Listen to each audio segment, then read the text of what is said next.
अस्सलामुअलैकुम दोस्तों, आज की वीडियो में हम बात करेंगे एक ऐसे मौजू पर जो सिर्फ बर्किना फासो या अफ्रीका तक महदूद नहीं बल्कि दुनिया भर में ताकत के तवाज़न को बदल सकता है। सवाल ये है, इब्राहिम ट्रावरे और बर्किना फासो ने मगरिब से मुंह क्यों मोड़ा और रूस और नए इत्तेहादियों का रास्ता क्यों चुना, और ये शराकतदारी आने वाले वक्त में अफ्रीका को कहां ले जाने की ताकत रखती है। दोस्तों, बर्किना फासो और इसके पड़ोसी ममालिक माली और नाइजर बरसों से दहशतगर्दी, गुर्बत और बैरूनी मुदाखलत में फंसे रहे हैं। फ्रांस और मगरबी ताकतों ने दावा किया कि वो मदद के लिए आए हैं, फौजी अड्डे बनाए और अरबों डॉलर खर्च किए गए, मगर नतीजा क्या निकला? दहशतगर्दी में मजीद इजाफा हो गया। मुल्क के अपने वसाइल यानी सोना और यूरेनियम बाहर जाते रहे, अवाम मजीद गरीब होती रही। दोस्तों, फ्रांस और बर्किना फासो के ताल्लुकात आज एक निहायत खतरनाक और तनाव से भरे मरहले पर खड़े हैं। बर्किना फासो की हुकूमत ने फ्रांस से वाज़ेह मुतालबा किया कि वो अपनी फौज को फौरन मुल्क से वापस बुलाएं। ये मुतालबा दरअसल दोनों ममालिक के ताल्लुकात में बड़ी दरार की अलामत है।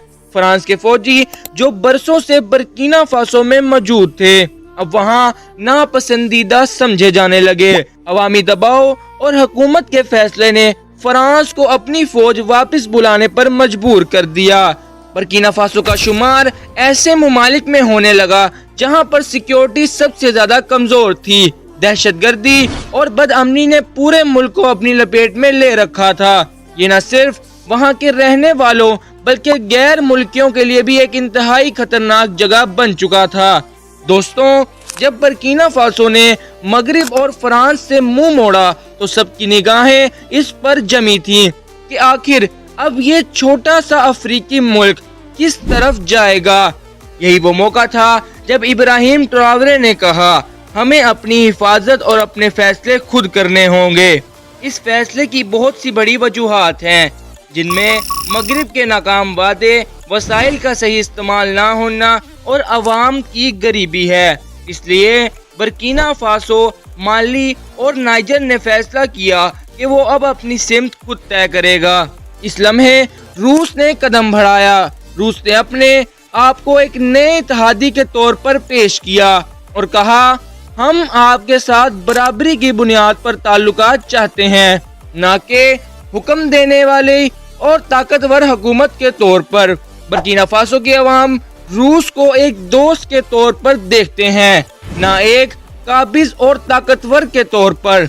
रूस ने इन ममालिक को पेशकश दी, फौजी तरबियत का कहा और जदीद हथियार देने का वादा किया और बराबरी की बुनियाद पर ताल्लुकात कायम करने का कहा।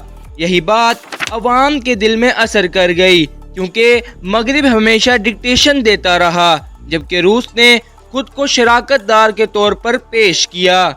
फ्रांस और मगरिब ने हमेशा अपने ताल्लुकात को ताकत और हुक्म पर कायम रखा। इब्राहिम ट्रावरे ने रूस जैसे इत्तेहादी का इंतखाब करने के बाद कहा कि अफ्रीका अब गुलामी से निकल रहा है, वसाइल अब अफ्रीका के लिए हैं, दूसरे ममालिक के लिए नहीं।